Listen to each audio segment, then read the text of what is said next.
Story of Frostfern Cross. The village of Frostfern Cross lay deep in the northern marshlands, where mist hung heavy and the air shimmered with cold even in midsummer. Travellers rarely passed that way, for the land was treacherous, soft underfoot, thick with ice-blue moss, and haunted by stories of lights that moved across the frozen bog at night. In the heart of this bleak beauty stood an ancient bridge of blackened stone, older than the village itself. The people said it was built by hands that no longer existed, giants, perhaps, or something older still. Every child in Frostfern grew up warned never to cross it after dark, for that was when the Fenlights appeared. They weren't ordinary will-o'-wisps, the elders said, but lost souls drawn by the bridge's cold memory. One night, when the moon hung low in silver, a girl named Ira defied that rule. Her little brother, Lorn, had vanished earlier that evening, chasing his dog near the marsh edge. Desperate and shivering, she followed the paw prints through the fork until she saw the bridge rising before her, its arches cloaked in frost that glowed faintly blue. Across the span,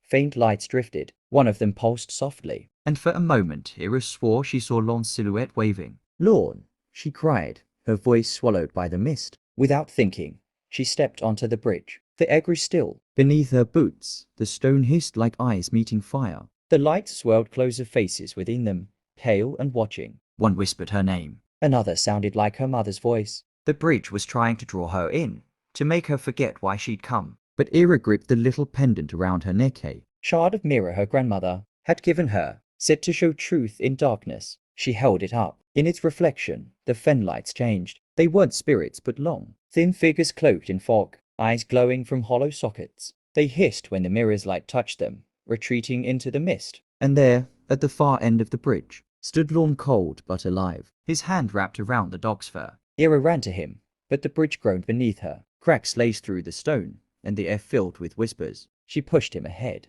shouting for him to run. As she crossed the final step, the bridge shuddered and sank into the marsh with a sound like 1,000 sighs. When the villagers came at dawn, they found the bridge half submerged, the marsh ice glittering where the Fenlights had burned away. Ira and Lorn stood shivering on the bank, holding each other. From that night on, no one ever saw the lights again. The marsh froze harder each winter, and in the thawing pools, some claimed to see faint faces trapped beneath the ice, watching, waiting, but never crossing. And if you visit Frostfern Cross today, when the moon is thin and the air smells of snow, you can still hear a faint hum where the bridge once stood, like the breath of something ancient, finally sleeping.